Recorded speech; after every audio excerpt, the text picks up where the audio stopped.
Buenos días, jueves 25 de junio de 2020, 10 de la mañana desde Venezuela, las 9 en Ecuador y Colombia. Bienvenidos a quienes se conectan desde otras partes del mundo. Estamos en el evento titulado El Fact-Checking en tiempos de coronavirus, experiencias de Colombia, Ecuador y Venezuela. Evento a propósito de cumplir 4 años de Cotejo Info, el primer medio fact-checking de Venezuela.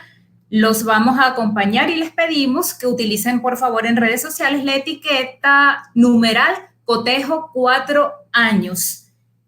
Primero, gracias a Fundamedios de Ecuador porque está prestando el soporte técnico para hacer esta transmisión. Fundamedios, una organización comprometida desde el 2007 con los derechos humanos y la promoción de la libertad de expresión, el monitoreo de las agresiones y los riesgos que enfrentan los periodistas en América Latina, y galardonada en diciembre del 2017 con el Premio Franco-Alemán de Derechos Humanos y Estado de Derecho.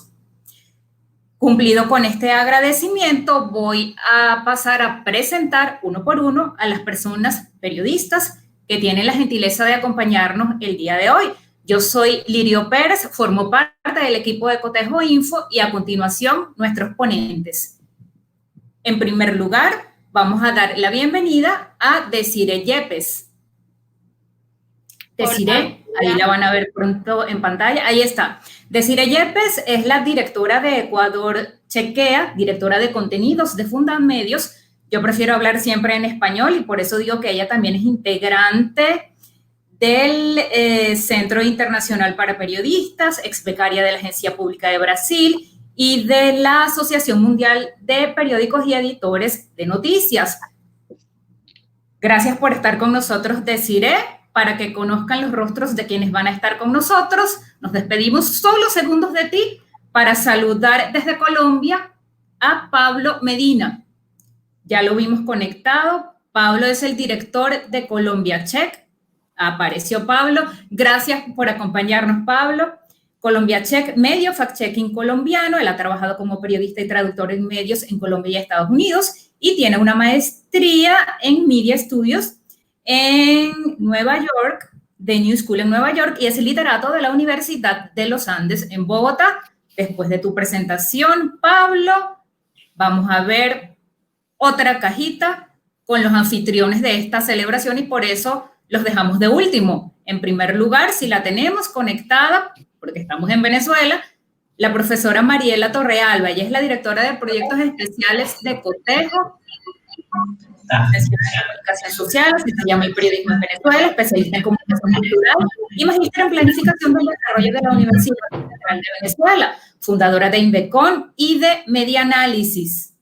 Actualmente profesora asociada de la Escuela de Comunicación de la Universidad Central de Venezuela y nuestra directora académica en Media Análisis. Mariela, gracias por estar con nosotros. También debería presentar porque nos va a acompañar en la transmisión y como les contaba que en Venezuela tenemos problemas para la conexión en internet, va a estar prevenido para complementar si lo hace falta nuestro director de Media Análisis, Andrés Cañizales, periodista e investigador universitario, licenciado en Comunicación Social de la Universidad Católica Andrés Bello de Caracas, doctor en Ciencia Política por la Universidad Simón Bolívar de Venezuela y él es cofundador de nuestro medio fact-checking Cotejo Info.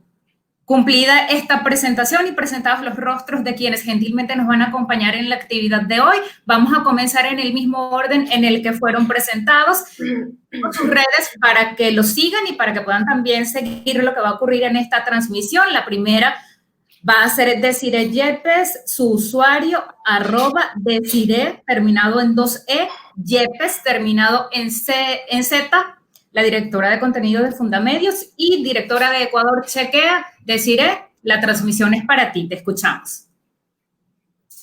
Hola, buen día. Primero, desearles felicidades a Cotejo, bien trabajado sus 4 años y mucho más en el contexto que atraviesa Venezuela.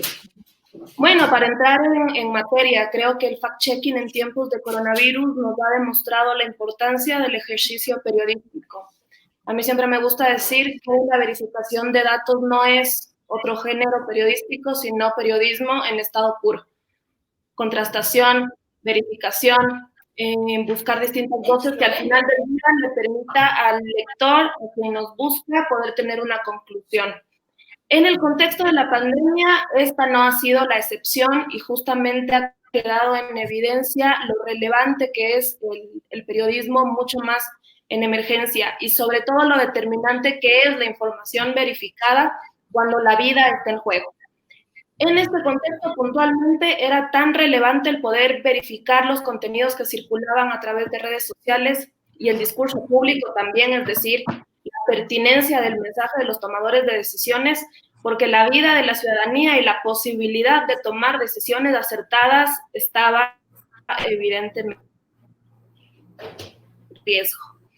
Enfrentarnos a contar un tema que se desconocía también nos ha implicado un reto a todo nivel, pues significa que tenemos que procesar la información con mucha rapidez, con mucha precisión y detectar también cuáles son las fuentes que nos permiten determinar qué es cierto y qué es falso. En el caso de Ecuador vivimos una emergencia hacia mediados de marzo, que se extendió hasta abril, recién hacia mayo empezó a descender, que nos enfrentó a una realidad absolutamente desconocida y eso también nos implicó un reto periodístico enorme. En esa línea te puedo decir que desde el 29 de febrero, cuando se detecta el primer caso, más que detectar, cuando se confirma oficialmente el primer caso de coronavirus en Ecuador, hasta el momento hemos detectado 185 contenidos falsos relacionados directamente al nuevo coronavirus. Habilitamos nuestra línea de WhatsApp para que los lectores nos puedan remitir también los contenidos que circulaban y que nosotros los podamos verificar. Hemos contestado no menos de 600 mensajes. En el momento del pico, que como te digo, se detecta en Ecuador hacia mediados de marzo, respondíamos cerca de 100 mensajes por semana, lo que es un número absolutamente mayor a la media o al promedio de contenidos que nos solicitaban verificar en otros contextos críticos también. O sea, la emergencia que provocó la COVID en Ecuador nos implicó un reto a todo nivel, incluso de equipo. O sea, en Ecuador Chequea tuvimos que ampliar nuestra capacidad de acción y de ese modo poder atender esta necesidad informativa también. Y te puedo decir que justamente acorde iba subiendo la curva de casos en Ecuador, subía de la misma forma la curva de la desinformación. Hacia febrero detectamos 39 mentiras relacionadas al coronavirus. En marzo esto sube a 74, en abril baja a 74 y en mayo a 32.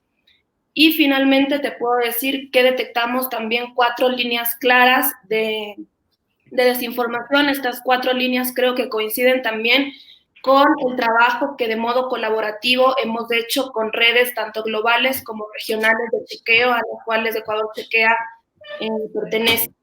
Uno tiene que ver con las teorías de conspiración, es decir, si este virus se creó o no en un laboratorio. El otro tiene que ver con las formas de contagio y la expansión, tomando en cuenta que el crecimiento de la curva en Ecuador fue sumamente acelerado y sobre todo el nivel de mortalidad. Las escenas brutales que tuvimos que observar cuando la crisis se asentó en Guayaquil implicó también muchas mentiras alrededor del nivel de mortalidad en las calles. Y después tenemos el tema de las supuestas curas y los tratamientos, cómo prevenir el contagio del coronavirus o con qué curarlo. Y finalmente las medidas falsas o los alcances falsos de estas medidas, es decir, los horarios del toque de queda, el abastecimiento. Había muchos mensajes que incitaban a la ciudadanía a salir justamente a aglomerarse para de ese modo abastecerse. Esto puedo decirte de un modo general y así dar paso a mis colegas. Gracias por ese marco que nos diste, Desiree. Vamos a dar la palabra ahora a Pablo Medina, el director de Colombia Check, @colcheck, terminado en CK. Pablo, tu usuario lo voy a deletrear porque es muy complicado para mí. @delpoltergeist. Es @DERPOLTERGEIST. Ahora sí, Pablo Medina, fue un gusto conocerte personalmente en diciembre, director de Colombia Check. Explícanos cómo han caminado paralelamente tanto la pandemia de coronavirus en Colombia como la proliferación de noticias falseadas. Hola Lirio, me alegra saludarte de nuevo y antes que nada también quiero dar una felicitación a Cotejo por sus 4 años de trabajo y un agradecimiento por invitarme a esta sesión en el que en nuestros países, una vez, el fact-checking de nuestros países se acerca una vez más. Y bueno, yo estoy de acuerdo con lo que dice Desiree sobre cómo hemos tenido que ampliar nuestra capacidad para poderle hacer frente a esta infodemia, a esta epidemia de desinformación que ha surgido con el coronavirus y estoy de acuerdo en que el fact-checking es volver a la esencia del periodismo, como decía Desiree, volver a revisar, volver a asegurarse de las cosas antes de publicarlas o incluso revisar las cosas que otras personas publican. Pero en Colombia sí hemos visto algunas diferencias porque la pandemia en Colombia se ha vivido de manera diferente. En Colombia tuvimos una declaratoria de cuarentena que tiene un eufemismo que cambia cada semana. Si no estoy mal, ahora es aislamiento preventivo, inteligente y solidario, ahora o algo así. Mañana quizás cambie de nuevo. Pero en cualquier caso, desde muy temprano, cuando había muy pocos casos confirmados en Colombia, entramos a una situación de restricciones de movilidad muy fuertes. Y ahí fue que comenzaron a dispararse las desinformaciones en Colombia. Aún no habíamos visto tantos casos ni tantas muertes, pero la gente estaba en su casa, confinada, con poco más que hacer que mirar en su celular o en su computador, y ahí comenzaron a moverse las desinformaciones. Entonces nosotros al principio de marzo y sobre todo a mitad de marzo, cuando comenzaron las cuarentenas y aislamientos en Colombia, vimos un incremento altísimo de la cantidad de mensajes que recibíamos, que nos pedían verificar, y también de las visitas que teníamos en nuestro sitio. Y eso era porque la gente estaba preocupada. Por supuesto, si todo el país se frena de repente, pues ¿cuál es la razón? ¿Tiene sentido? ¿Nos están engañando? ¿No nos están engañando? ¿Es inteligente entrar en cuarentena o no? Y por eso entonces pues nuestros usuarios nos estaban preguntando. Y a la vez pues estaban otros países como Ecuador y en otros continentes como Italia, España, ya la pandemia había avanzado, por decirlo de alguna manera, y de ahí se han generado muchas otras desinformaciones que entonces estaban comenzando a rotar en Colombia. Y al principio veíamos dos polos de desinformación. Uno que, pues sí se puede decir que exageraba la pandemia, y otro que la menospreciaba. Y en el sentido de exagerarlo quiero decir, por ejemplo, que veíamos muchas imágenes que decían, estas son fotos de personas en China que han sido asesinadas por el régimen porque tienen coronavirus, entonces han fusilado a 20.000 personas, que no era cierto. Digamos que, aunque es un problema grave y complejo y al que hay que darle mucha atención, de todas maneras veo muchas cosas que ponían problemas adicionales que no eran verdaderos y que cuando se desmentían podían hacerle creer a la gente que todo era una exageración. Entonces teníamos que tener mucho cuidado en decir, no, esto en particular no es cierto, pero sí es verdad que hay un virus y es verdad que hay una pandemia.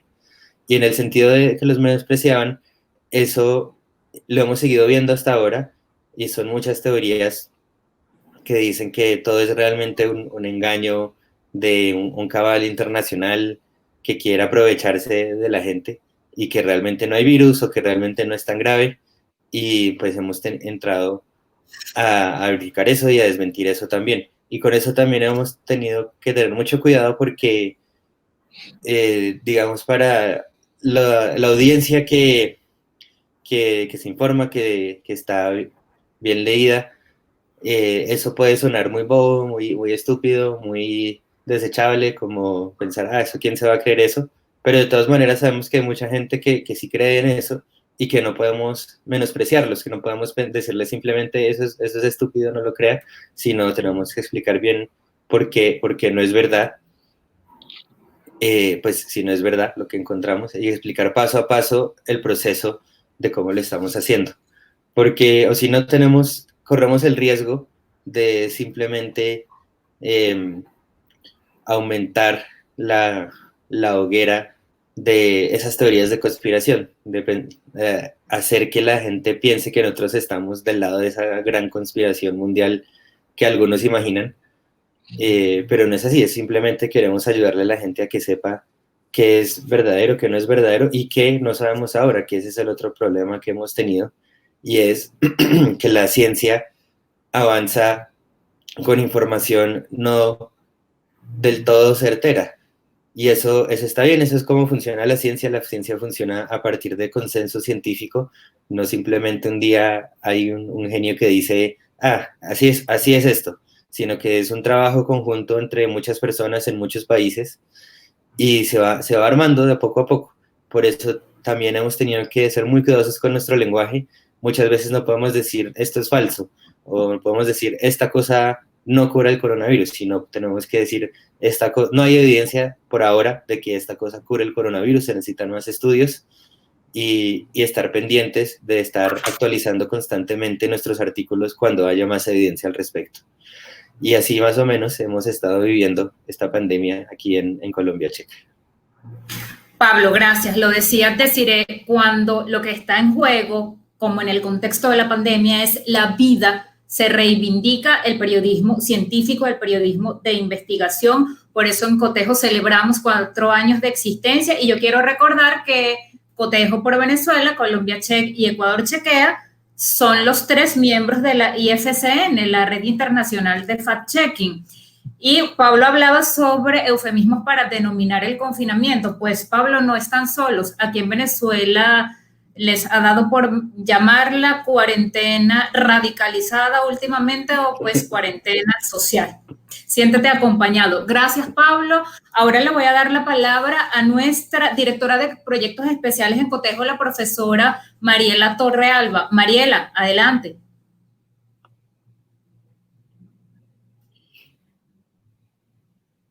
Lirio, un gusto, muchas gracias.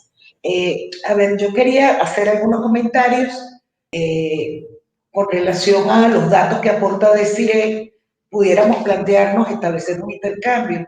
En Venezuela detectamos entre enero y mayo 193 bulos sobre coronavirus, 107 de los cuales eran directamente vinculados con el país.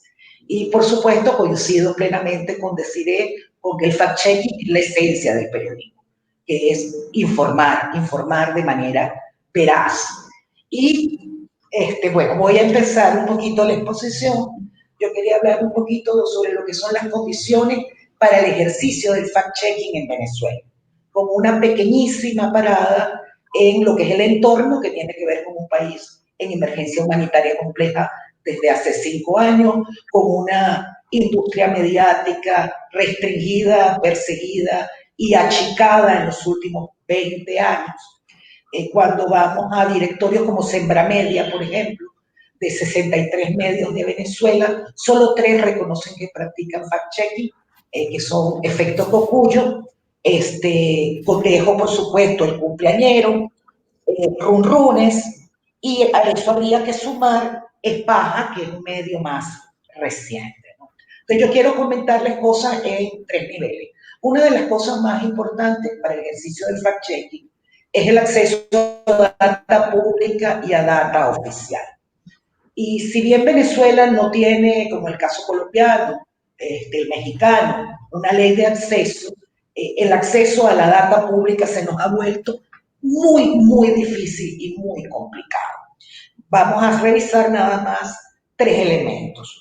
Uno, lo que es el boletín epidemiológico semanal. Este boletín circuló en Venezuela ininterrumpidamente de 1938 al año 2007. Circuló en el Caracazo, circuló la semana del terremoto de Caracas, o sea, circuló en los eventos más dramáticos del país. Todos los viernes el boletín epidemiológico semanal circulaba. A partir del 2007 dejó de circular. En ese año, el director de epidemiología, y me voy a permitir leer una frasecita de aquel entonces, decía: si empiezan a utilizar el boletín epidemiológico para desestabilizar, para el terrorismo, no podemos permitir que con nuestro propio instrumento hagan terrorismo mediático y afecten la salud del venezolano. Ese año el boletín estuvo suspendido 8 meses. En los siguientes 5 años, 2007-2013, el boletín aparecía y desaparecía.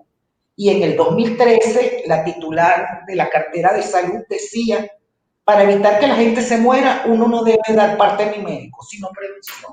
No tiene ninguna importancia los casos registrados. Por supuesto, todas las epidemias, Zika, dengue, chikungunya que el país ha vivido, han estado asociadas con estas interrupciones del boletín epidemiológico. En el año 2017 apareció el boletín con datos del 2016, registrando cifras de incremento importantes de mortalidad materna, de mortalidad infantil, de epidemias como malaria, y nos agarra la epidemia sin información epidemiológica pública actualizada. Al revisar la web del Ministerio de Salud, encontramos 10 gráficos en el boletín COVID Venezuela. Casos diarios, casos acumulados, casos cerrados, casos recuperados, distribución por edad, por sexo, un mapa por estado, no hay detalle por municipio ni por parroquia, no hay datos de hospitales, no hay datos de personal, no hay datos de camas, no hay datos de respiradores. Hay adicionalmente una sección de documentos y normativas. Venezuela tiene 9 documentos. El Ministerio de Salud de Colombia tiene 51 documentos. El de Ecuador tiene 34 documentos. Costa Rica inclusive tiene un canal COVID para informar a la población. Y además el Ministerio de Salud tiene un protocolo donde tiene un esquema terapéutico, 5 fichas técnicas de medicamentos y unas consideraciones sobre la hidrocloroxiquina, que creo que lo dije. El otro elemento oficial que tenemos son las cadenas y declaraciones que funcionarios oficiales hacen, pero de manera casi exclusiva a medios oficiales u oficialistas. Esta cadena diaria, generalmente en horas de la tarde-noche, no tiene preguntas por parte de los medios. Es una información centralizada en 3 voceros: el ministro de Información, Jorge Rodríguez, su hermana, la vicepresidenta, y el mismo Nicolás Maduro. Hay una significativa participación de ministro de Defensa y otros funcionarios de seguridad. El ministro de Salud y la directora de Epidemiología aparecen muy eventualmente.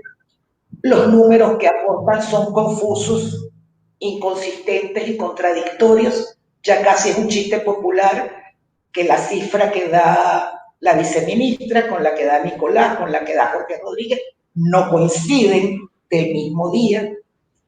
Culpabilizan a los enfermos, culpabilizan al personal médico que no se guarda, que no se cuida, que no obedece, que no cumple con el lavado de manos en un país donde el 80% de los hogares no tiene agua potable permanente. Ya voy a terminar.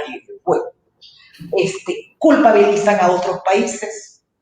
Llegan a decir, el presidente llegó a decir que los casos venezolanos deberían ser imputados a Colombia o a Brasil porque vienen de allí. Y todo lo plantean en términos de securitización y militarización del problema. El personal científico médico no tiene participación, al punto que un estudio epidemiológico hecho por la Academia de Ciencias Físicas, Matemáticas y Naturales fue respondido como una amenaza de operación Tuntún por parte del número 2 del chavismo, Diosdado Cabello. Hay campañas de prevención en radio y televisión, pero campañas, por ejemplo, donde el gobierno promueve curas mágicas, curas con tés y hierbas, y el presidente se ha hecho eco de las más peregrinas teorías de la conspiración. Promociona medicamentos, promociona curas milagrosas, y en todo caso la culpa es de otro. Es decir, la información oficial en Venezuela se combina con las restricciones a la libertad de informar. Espacio Público registra que del 16 de marzo al 14 de junio van 28 detenciones de periodistas, 25 de ellas vinculadas a información de COVID y más 65 privaciones de libertad. A esto se suman los problemas de electricidad, de conectividad y de gasolina del país que limitan el ejercicio del fact-checking. El Observatorio Venezolano de Fake News, que es el morocho de Cotejo, y ya para terminar, entre enero y mayo detectó 472 bulos, 193 de los cuales eran sobre COVID. Las temáticas dominantes eran estimular el temor al contagio, promover curas milagrosas y el orden público, y en un 85% fueron por WhatsApp. Bueno, muchas gracias y bueno, podemos pasar a conversar, a intercambiar datos, inclusive la curva que presentó Cire, de que crece en marzo, abril y disminuye en mayo y más aún en junio, se repite también en nuestro caso. Mariela, muchas gracias. Ya llevamos 27 minutos casi de transmisión. Recuerdo que estamos en el evento del fact-checking en tiempos de coronavirus, experiencias de Colombia, Ecuador y Venezuela, la etiqueta numeral Cotejo 4 años. Pablo, Desiree, para mí es valiosísimo que estén ustedes aquí porque, como lo decía Mariela, en Venezuela los periodistas vivimos serias restricciones de acceso a la información pública. Tengo otra cifra a la mano y es que 79 periodistas habían sido agredidos. Eso incluye el arrebato de sus equipos y también la privación de libertad. O sea, están presos periodistas en Venezuela por ejercer su profesión en el contexto de la COVID-19, por atreverse a dar una cifra que no es la misma que da el gobierno nacional. Y si hay un tema del que se ha ocupado Cotejo en estos 4 años, ha sido el de la migración. Entonces yo quiero pedirles, Desiree, Pablo, ¿cómo han visto ustedes desde sus plataformas o medios de fact-checking el tema de los migrantes venezolanos en sus países, muchos de los cuales han debido regresar a Venezuela forzados por la cuarentena, por el desempleo, por la xenofobia, y que el gobierno de Nicolás Maduro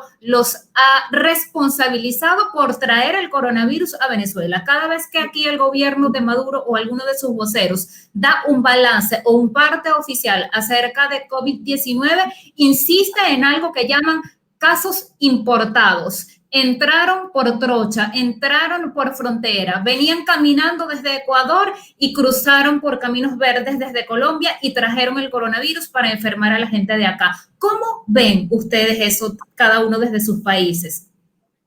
Desiree. Bueno, sin duda uno de los temas que justamente debido a la pandemia desde las autoridades se ha dejado de ver es el de los migrantes. Y ha sido precisamente el periodismo el que ha expuesto la situación precaria que los ha obligado a, en el caso de Ecuador, abandonar a pie básicamente el país. En el caso de, por ejemplo, los contenidos falsos que circulan alrededor de los migrantes, en época de crisis, en la emergencia, se genera y se exacerba también. Uno de los bulos que circulaba ya desde hace algún tiempo tiene que ver con la entrega de bonos a familias de ciudadanos venezolanos asentados en el país. Y esto volvió a circular nuevamente durante la emergencia, sosteniendo que se entregaban estos bonos para las familias que evidentemente por la crisis, por la pandemia, habían perdido sus trabajos enfocados directamente a la población migrante. Esto es falso. El gobierno de Ecuador difícilmente le ha dado garantías para sobrevivir en el país a la población migrante y es por eso que se han visto obligados a tener que abandonar este territorio que ha sido sin duda hostil. Tenemos nosotros también el reporte de cientos de familias que, a pesar de que la ley o que la autoridad determinaba lo contrario, fueron desalojadas de sus viviendas y tuvieron que pernoctar en las calles hasta poder armar grupos que les permitan caminar hacia la frontera. No hay cifras sobre población directamente extranjera contagiada, o sea, en el desagregado de los datos que nos ofrecen esa información no consta. Pero si es que la población ecuatoriana difícilmente puede acceder al sistema de salud, dudo muchísimo que le generen algún tipo de facilidad a la población que no tiene papeles y que simplemente no tiene en este país ahora mismo dinero. El fin de semana pasado se publicó un reportaje que se llama Éxodo de Regreso en un canal de televisión ecuatoriano que acompaña a varios de estas personas que tuvieron que regresar a Venezuela caminando, y justamente expone la vulnerabilidad de estas personas y los riesgos a los que se enfrentan más allá del contagio. Son personas que al momento que llegan a la frontera entre Ecuador y Colombia, al puente de Rumichaca, se encuentran justamente con las cercas y con la imposibilidad de moverse, con acceso a nada. O sea, a nada. Las autoridades locales han dicho que no tienen recursos para atender a su población y que tampoco tienen recursos para instalar campamentos que les permitan acceder a salud en tránsito y mucho menos a exámenes o pruebas rápidas de la situación que podrían estar atravesando estas personas. Entonces, en términos de información, en términos de atención, esa ha sido es una de las grandes deudas de las autoridades, una de las grandes deudas, pues existen también otros temas en el caso ecuatoriano que nos han hecho como periodistas encender las alarmas. Uno de esos tiene que ver, por ejemplo, con la violencia de género. Entonces, ¿a qué voy? A que a partir de la pandemia, como todos los esfuerzos se concentran únicamente en la información que tiene que ver con casos de coronavirus, con nivel de mortalidad, pero se descuidan muchísimos grupos vulnerables, en este caso directamente. Hay problemas con la conexión de Cire, pero Pablo, veo que estás bien atento. Y yo digo que los países de Latinoamérica, por mucha buena voluntad, que nadie duda que tengan, claro que la tienen, pero es que no estaban preparados para recibir una ola de migrantes sin planificación como la de los venezolanos. Pablo, ¿qué ha pasado en Colombia? Bueno, como probablemente saben, Colombia fue el país que más migrantes venezolanos recibió, así como Venezuela antes era el país que más migrantes colombianos recibía. Pero por la cantidad de migrantes venezolanos que hay en Colombia todavía, era una constante en los medios nacionales. ¿Sí? Siempre en el noticiero se hablaba de migrantes venezolanos, en el periódico, en internet, a veces de manera positiva, a veces de manera negativa, pero en cualquier caso siempre estaban ahí. Y eso hacía que se creara mucha desinformación al respecto. Sobre todo el año pasado vimos un aumento grande durante las elecciones, varias desinformaciones que decían que se estaban nacionalizando muchos venezolanos para que votaran por este o tal otro candidato, o cosas así. Pero ahora con la pandemia pasa un poco parecido a lo que dijo Desiree. Se cambió la agenda mediática por completo. Desde marzo hasta quizás principios de junio en medios nacionales se hablaba solo de coronavirus y la migración venezolana pasaba a otro plano. No se mencionaba mucho, todavía no se sigue mencionando, se sigue sin mencionar en los medios nacionales y por lo tanto la desinformación al respecto no se mueve tanto como antes. De hecho, durante la pandemia solo hemos hecho una verificación al respecto, que era un video de unas personas que estaban quemando unas ayudas y algunas personas en Colombia decían que se trataba de migrantes venezolanos quemando ayudas del gobierno colombiano, pero no era así, eran unas personas en República Dominicana.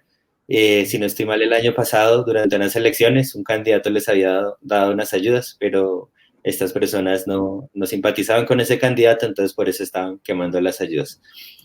Y de resto se ha comenzado a mencionar un poco la problemática en medios nacionales, quiero decir, la problemática de los migrantes venezolanos que intentan volver.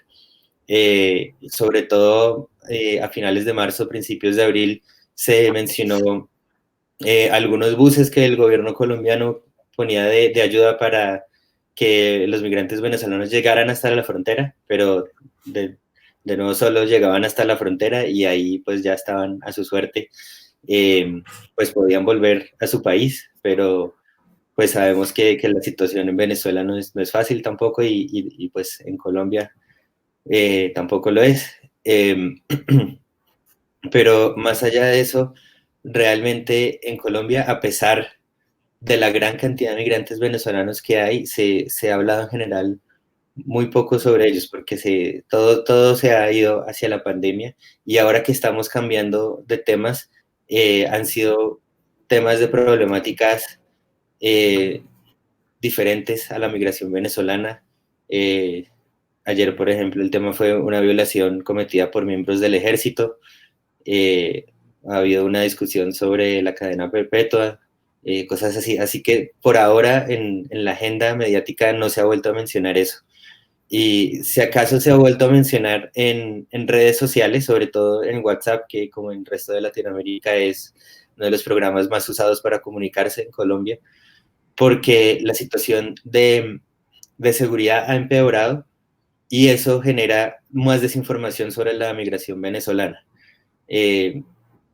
No es cierto que con la migración venezolana aumente la desinformación, pero mucha gente tiene esa idea ya incrustada en la cabeza y cada vez que hay un incremento de robos o atracos, como decimos aquí, mucha gente en redes sociales comienza a culpar a venezolanos, muchas veces sin ninguna prueba y muchas veces de una manera que nosotros tampoco podemos chequear porque simplemente dicen en sus mensajes, miren, esa persona es venezolana, pero no hay manera de decir sí o no, simplemente es un estereotipo y una discriminación que ya está internalizada en cierta parte de nuestra sociedad y que nosotros pues nosotros queremos dar el mensaje de que no hay pruebas de que eso sea así, de que la migración venezolana aumenta el crimen, pero es muy difícil luchar contra estereotipos que ya estén incrustados en una parte de la sociedad colombiana. Gracias, Pablo. Desiree, perdóname, pero creímos que te habíamos perdido y por eso le di la palabra a Pablo.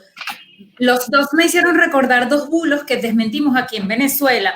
Uno era un video en el que supuestamente lanzaban al mar cadáveres de personas muertas por coronavirus en costas de Ecuador y resulta que era un video de otro país de Medio Oriente. Pablo, y el bulo de los buses también llegó aquí a Venezuela, pero con una versión según la cual habían llegado migrantes venezolanos desde Colombia en unos autobuses, cosa que sí ocurrió, pero fue fake news debido a que adelantaron ese contenido viral.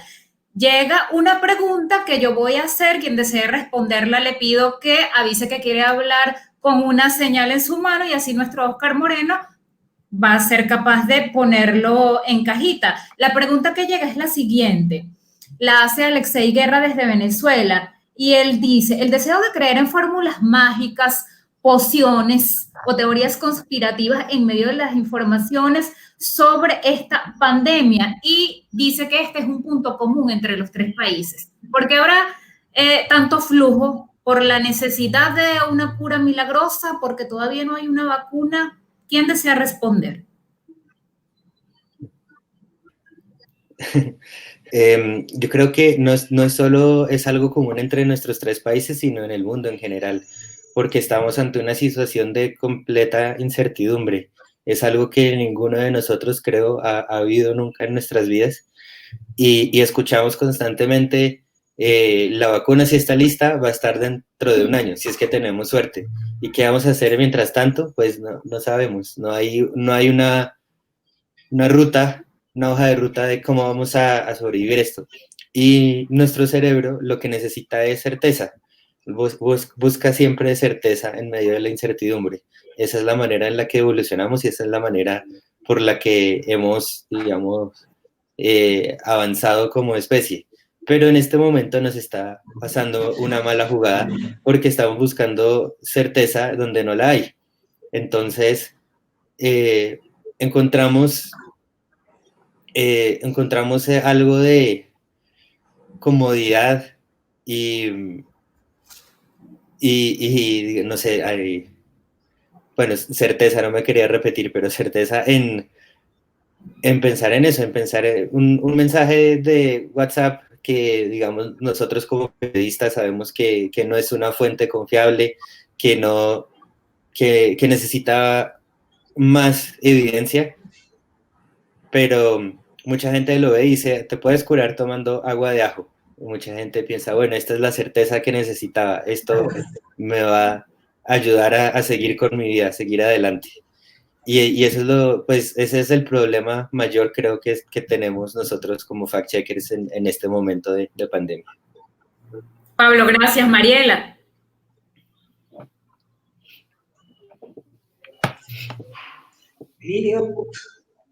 Te escuchamos, ¿sí?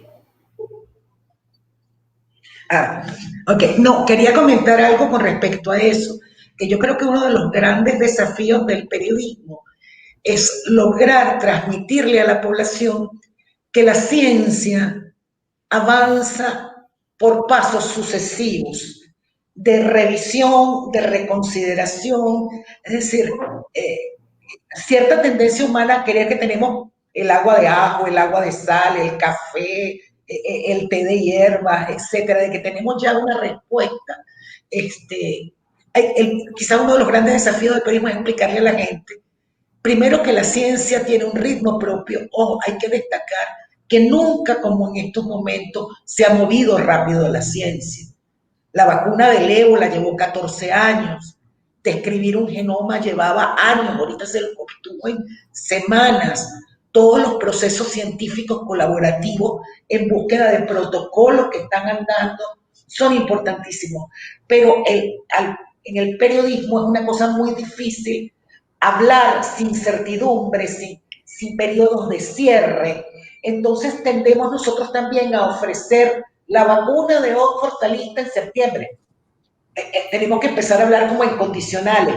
Podría estar lista para pruebas, bueno, ya están haciendo pruebas en humanos. Es decir, que está... Y como la ciencia, algo que se cierra. ¿Me oyeron o no? Tiene ciertos problemas, pero por lo menos la idea la escuchamos. Ok. Quizás es prematuro porque ni siquiera sabemos cuánto tiempo más vamos a estar en confinamiento, cuándo se abrirán los aeropuertos, cuándo los países van a permitir el regreso a la normalidad, si se puede llamar así. Me voy a adelantar, pero deciré, Pablo, Mariela, ¿qué está llamado a hacer el periodismo de fact-checking en la pospandemia? Porque sin duda el mundo no va a ser igual y el periodismo tampoco. Creo que la primera responsabilidad es justamente no especular. O sea, lo que nosotros tenemos que hacer es precisamente remitirnos a lo que podemos comprobar, a lo que podemos probar. En el caso de Ecuador, por ejemplo, ahora mismo estamos viviendo este proceso de transición que es nuevo, por eso es difícil también hablar de nueva normalidad. Yo lo siento también una suerte de oxímoron. No puede ser normal algo que es nuevo. O sea, todo esto es un proceso de descubrimiento y ese ha sido el desafío del coronavirus. Eso no cambia de un día al otro. De aquí al final del año tampoco tendremos las respuestas que ahora mismo estamos precisando, creería. En esa línea, nuestro desafío justamente de cultivar fuentes científicas, avaladas, certificadas, y poner a través de su boca las respuestas que nuestros lectores están buscando. Es un hecho que el proceso de la vacuna demora, explicarlo. ¿Por qué? Tal cual lo que mencionó Pablo hace unos minutos. Explicarle a la gente cómo, o sea, cuál es el momento que estamos viviendo, darle las respuestas que ahora mismo nos están exigiendo a través de estas voces certificadas. El proceso de los distintos tratamientos, el tema alrededor de la hidroxicloroquina, todos estos descubrimientos que se están dando sobre la marcha. Creo que hoy más que nunca quedó en evidencia la importancia también del periodismo científico que había estado como tan de lado, tan de nicho. Ahora mismo se vuelve tan relevante trabajar en alianza con la academia, alianza con los científicos, con los generadores de conocimiento, y nosotros ser esta suerte de traductor de esa información. Y ahí vuelvo a lo que mencionó también Pablo hace unos instantes. El uso del lenguaje, en este caso, es determinante. Saber decirlo. No podemos afirmar cosas, como mencionaba Mariela hace un minuto, de las que no tenemos constancia. No podemos descartar tampoco del todo cosas, tomando en cuenta cómo la misma OMS ha tenido que ir avanzando en sus propios mensajes y en la construcción de su discurso. Entonces creo que esto nos implica a repensarnos y reinventarnos de manera constante. Creo que es esa la única manera también de sostener este lazo de credibilidad. Consumen lo que le estás dando porque te creen. Te mandan un mensaje de WhatsApp porque prefieren consultarte antes de transmitirlo. Creo que eso es un avance enorme. Eso ya es muchísimo. Que la gente nos busque para determinar si algo es cierto o falso, ya es un paso enorme para nosotros. Mariela asiente con la cabeza. Mariela, desde el Observatorio Venezolano de Fake News, ya hay experiencias de personas que antes de repetir se detienen y hasta consultan y preguntan, ¿no? Sí, creo que la ciudadanía en tiempos tan complicados y tan difíciles para nosotros, o sea, desde 1920 la sociedad tenía la convicción de que cualquier antibiótico curaba las cosas. Es decir, que había una alternativa y por primera vez nos enfrentamos a lo que vivió la humanidad siempre, que era que no había certezas, ¿no? Entonces, en ese sentido, la gente realiza consultas, la gente busca, la gente no es tan inocente tampoco, pero sí, indudablemente, tiende emotivamente a reaccionar ante bulos malintencionados, o sea, hay informaciones falseadas porque hay alguien malintencionado detrás en eso, y creo que hace falta mucho fact-checking, no solo sobre los bulos, sino sobre la ciencia, sobre los avances, sobre los distintos elementos de conocimiento, sobre lo que está haciendo la gente para que el ciudadano pueda empoderarse frente a la situación y entenderla mejor. A las alianzas de las que hablaba, deciré, entre periodismo y ciencia, periodismo y academia, yo le agregaría también alianzas como esta, como nosotros que por la tecnología estamos unidos hoy en 3 países y los de las personas que pudieran estarnos viendo. Pablo, ¿cómo ves el periodismo a partir, no vamos a decir después de la pandemia, que ni sabemos cuándo será, pero a partir de esta pandemia inédita? Epidemia se había vivido en el mundo, pero ninguna en este 2.0 y en el 2020. Sí, bueno, estoy de acuerdo con decir en que no podemos vaticinar qué va a suceder, pero sí he visto que esta pandemia no solo es la primera de nuestras vidas, probablemente, sino que además es la primera en el mundo interconectado digitalmente. Y hemos visto cómo la desinformación de cualquier país puede afectar cualquier otro país, así como el virus que surgió en un país ahora está afectando a prácticamente todos los países del mundo.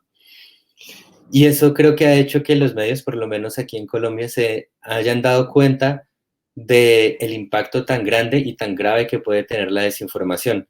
Pues nosotros hemos estado dando muchísimas entrevistas aquí en Colombia con medios tradicionales masivos que quieren saber más sobre qué es la desinformación y cómo combatirla. Y creo que, pues, si bien no creo que vaya a haber un cambio radical en general, pero creo que sí va a haber varios periodistas que se vayan a dar cuenta de los problemas que hay con la desinformación, no solo que venga desde redes sociales, sino también la que viene desde el periodismo mismo, la que viene desde el periodismo que titula irresponsablemente o que reporta rápidamente sin verificar, y cómo un titular o un lead mal puesto puede generar una bola de nieve que cause una desinformación masiva entre redes sociales y WhatsApp. Creo que sí va a haber muchos más periodistas que vayan a tener eso presente y más cuidado de aquí en adelante sobre su trabajo. Pablo, gracias. Me entristece decirles que nos quedan 10 minuticos apenas para terminar esta conferencia, así que les voy a leer un comentario que llegó a través de Facebook, si desean darle respuesta, y voy a dejar una pregunta abierta para que cada uno de ustedes haga una intervención con la salvedad de que pues va a ser la última. Les leo primero el comentario. Miguel Ángel a través de Facebook escribe, tal vez no está lista la vacuna, pero hay tratamientos muy efectivos. El tratamiento de ibuprofeno con algunos antigripales y antibióticos ha sido un éxito en muchos pacientes. Doctores como Raúl Salazar de Colombia y la doctora María Eugenia Barrientos han colaborado con la humanidad. No sé si alguno de ustedes quiere responder a este comentario de Miguel Ángel. ¿No? Pues es un comentario, pues no es pregunta. Pablo, ¿ibas a decir algo? Sí, pues esto es justamente un ejemplo de lo que mencionábamos antes con Mariela y Desiree, que la ciencia avanza lentamente y colaborativamente. Este es un ejemplo de pruebas que han tenido algo de éxito y que esperamos todos que sigan teniendo éxito porque, pues, o bueno, espero que todos esperemos que encontremos una cura y una vacuna rápidamente. Pero que es de todas maneras algo con lo que hay que tener cuidado. Los mismos científicos advertirían, bueno, hay que tener cuidado, se necesitan siempre más pruebas, siempre ensayos más grandes, siempre controles más robustos para ver si esto se puede aplicar masivamente o si los efectos positivos no son cuestión de algo más dentro de las pruebas. Es bueno que se esté haciendo cosas, sobre todo es bueno que se estén haciendo cosas dentro de la ciencia médica en Latinoamérica y espero que eso siga avanzando y que encontremos resultados positivos más temprano que tarde. Amén, ojalá así sea. Pablo, gracias. Ahora sí, les voy a hacer un planteamiento final que quisiera que cada uno de los tres brevemente lo respondiera, y es que entre las conclusiones que puede dejar esta conversación que hemos obtenido está que coinciden en que hay un nivel más arriba de educación entre los ciudadanos que ya se toman el tiempo para verificar, para preguntar y para usar las herramientas que les dan las iniciativas de desmentido. Yo les quiero preguntar, desde la parte del laboratorio que crea bulos con algún interés oscuro y desde el vocero oficial sobre el cual ponen la lupa los medios de fact-checking para, a través del periodismo de precisión, de la investigación independiente, saber si lo que dijo es verdad, es mentira o es un término medio. ¿Ustedes creen que hay también cierta educación, cierto cuidado de formas de las fuentes para saber que está bajo la mirada de periodistas que están interesados en descubrir la verdad? ¿Qué piensan de los periodistas, perdón, de las fuentes a las que les ha dado por llamar fake news a lo que no les gusta o no les complace, aún sin serlo?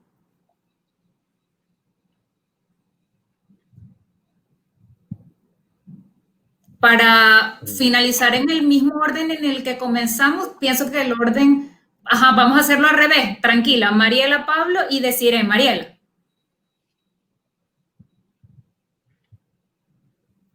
Mariela, no te escuchamos. Ahora sí. Ay, caramba. Es que está lloviendo muy duro y la conexión se afecta. A ver, también hay un uso político de la información que no es nuevo. Napoleón la usaba, o sea, Napoleón pedía que anunciara su victoria antes de que llegara. Entonces, el uso político que quieran hacer los funcionarios, los representantes de partidos políticos, de la información, es el uso que ellos le dan y la única manera de enfrentarlos haciendo buen periodismo, haciendo periodismo, entendiendo que no es que nosotros los periodistas seamos especiales, sino que somos representantes del ciudadano y por ello tenemos responsabilidades y tenemos derechos de acceso a la información, pero en función no nuestra, sino del ciudadano que la requiere. Entonces, sí, eso se ha puesto de moda, por decirlo de alguna manera, de descalificar el ejercicio periodístico cuando no coincide con la versión que algún funcionario o político quisiera realizar. Pero la gente se da cuenta cuando la información está bien hecha, está bien sustentada, está bien alimentada. Yo quiero aprovechar para agradecer enormemente a Desiree y a Pablo por acompañarnos. De verdad que sí. Les dejo la palabra a Lirio, que sigue distribuyéndola. Mariela, gracias, pero no te vayas a levantar, quédate allí para que nos veamos todos. No, me voy a levantar, era por si acaso. Okay, muy bien, juiciosa ahí. Pablo, ¿tú crees que los voceros están conscientes de que están sometidos al escrutinio? Así como vuelan las mentiras, también vuela la verificación en el 2.0. Sí, yo creo que sí, o por lo menos en Colombia sí. En Colombia pues no solo estamos nosotros, está la silla vacía AFP haciendo fact-checking, además de algunos periódicos regionales. Y me parece que sí ha calado entre funcionarios la idea de que lo que están diciendo va a ser sometido a escrutinio, que es algo que el periodismo ha estado haciendo desde siempre, pero que ahora es mucho más claro y mucho más evidente porque no solo se hace desde el periodismo, sino también lo hacen ciudadanos en redes sociales. Y en algunos casos, algunos ciudadanos con cierta influencia. Y en Colombia, además, como tenemos una ley de acceso a datos públicos, bueno, una ley buena, aplicada más o menos bien, tenemos datos nacionales, por lo menos muy fáciles de acceder, y cualquier ciudadano prácticamente puede entrar a ver esos datos y ver si un funcionario está dando datos incorrectos o interpretándolos equivocadamente. A nivel regional ya es un poco más difícil, ya depende mucho más del tipo de gobierno de cada gobernador y alcalde, pero creo que sí existe la conciencia del escrutinio y creo que sí hemos logrado con el fact-checking hacer que los funcionarios sean más cuidadosos y más responsables. Obviamente no hemos eliminado la mentira política, creo que estamos muy lejos de eso todavía, pero creo que sí hemos logrado avanzar un poco en nuestra lucha contra la desinformación. Pablo, muchas gracias por tu tiempo, por habernos dedicado parte de la mañana del día de hoy. Bueno, gracias a ustedes por la invitación. Desiree, no te vayas a mover tampoco, te digo lo mismo que a Mariela. Desiree, ¿tú crees que lo estamos logrando? ¿Lo está logrando el fact-checking? Aunque como dice Pablo, el político va a ser mentiroso siempre. Sí, creo que lo que está logrando el fact-checking es justamente posicionarse como una herramienta para defender la transparencia y el acceso a información verificada como parte de un derecho humano fundamental. En esa línea, evidentemente, ahora se utiliza, como bien lo dijo Mariela, este concepto de fake news o noticias falsas, precisamente para desprestigiar el periodismo que busca respuestas, que fiscaliza y que cuestiona. Por eso nosotros como verificadores evitamos utilizar ese concepto y nos afincamos directamente en desinformación.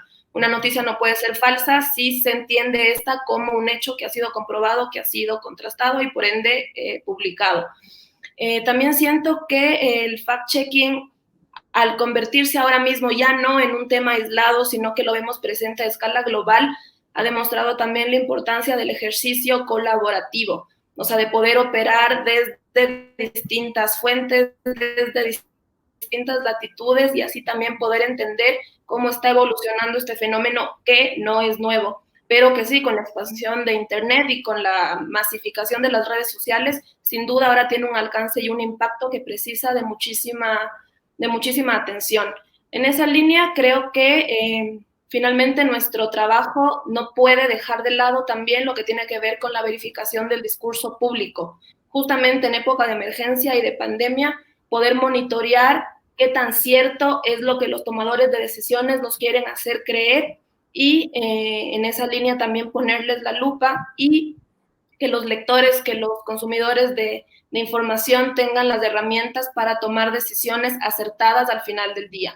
O sea, creo que el ejercicio de verificación es útil en tanto y en cuanto le permita a la ciudadanía tomar decisiones. No se trata de ser portadores de la verdad, únicamente de tener distintas fuentes, datos comprobados que a quien los consume le permitan tener una posición finalmente. Muchísimas gracias, Desiree. Llegamos así justico 1 hora al final de este evento.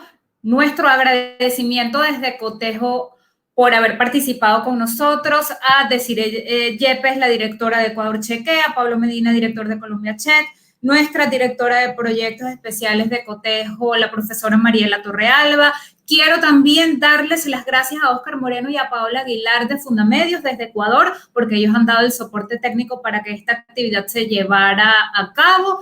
Y pues fue toda una proeza, porque créanme que haber hecho esto en nuestros países de Latinoamérica con la velocidad de internet que tenemos, y sobre todo en Venezuela, donde más bien lo extraño es tener servicio eléctrico de manera ininterrumpida, eso es todo un logro. Muchísimas gracias. Recuerdo las redes sociales para que por favor nos sigan: @cotejoinfo, @ecuadorchequea, @colcheck y por supuesto @fundamedios. Muchísimas gracias. Ojalá sean muchos años más que podamos celebrar, no solo de cotejo, sino de los medios de fact-checking, la esencia del periodismo, que es la verificación del discurso público y ahora el desmentido de noticias, como decimos en el Observatorio Venezolano de Fake News. No son noticias falsas, son noticias falseadas. Muchas gracias.